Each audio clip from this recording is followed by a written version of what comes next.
Okay, here we are once again for another killer Santa movie. Christmas Evil. 1980s movie that ironically has 3 different names. Christmas Evil, You Better Watch Out, and Terror in Toyland. Again, this is like 80s, so it is super low budget.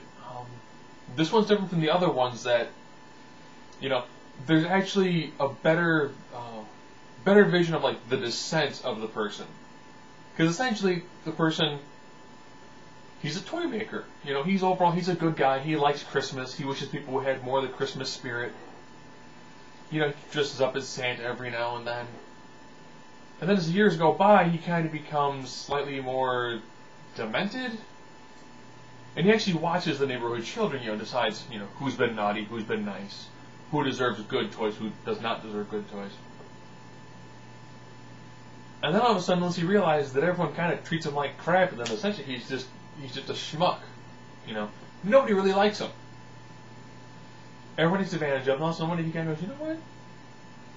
I really enjoy, Santa. I want to try to do good things for people. People are taking advantage of him. And then he goes delightfully nuts. He while doing some of the background research for this movie, I found this really great scene where these people come walking down some steps after a midnight mass, kind of bragging on him. He goes, "Oh, I got you a toy," and it's a wood soldier with a really long sword on it, jabs it in the dude's eye, and then kills him with probably one of the worst axe attacks ever. It's like axe on screen, head, blood. Super cheesy, but the fact that they actually go more into, he was actually a pretty decent guy, so it's more of his descent into madness, and then him going on the super cheesy, schlock-filled, killing spree.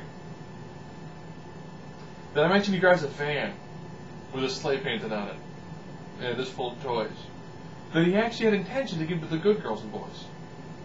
And all those who were bad, he's going to do bad things to them. So essentially, he actually tried to do the actual real Santa Claus. Then he was on a murdering spree. And the ending alone for this movie, as the people of New York light torches to hunt him down. I could never see anybody in New York who was hunting down a killer Santa Claus lighting torches. But yeah, the scene where he drives the sleigh van off the edge of the bridge, and in his mind, because he's fully gone now, it goes flying away. So if you want to see a bad 80s style like van with a sleigh on it fly off and towards the moon, when actually it's just plummeting to its death, this is actually pretty solid movie from that aspect. The acting isn't that great. The effects are fairly cheesy. But it actually does more with the character becoming Santa as opposed to just like, oh, he's just some crazy lunatic, or, oh, someone like punched him in the penis when he was a child, or he watched his mom die from a Santa Claus attack, or his parents were killed by Santa Claus. It's more of, he witnesses essentially his dad dressed as Santa Claus, like, fondle his mom? And probably one of the least erotic scenes you're ever going to see in a movie. I mean, all in all, it's watchable. Seeing somebody go through a slow descent into madness as opposed to being like, oh, he's just a lunatic.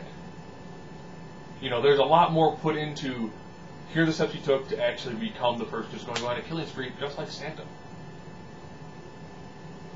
And of course, coming up next, we have another Santa slasher movie.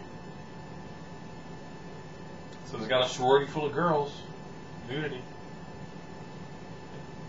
But this was Christmas Evil. I'm so glad I'm only doing 13 of these.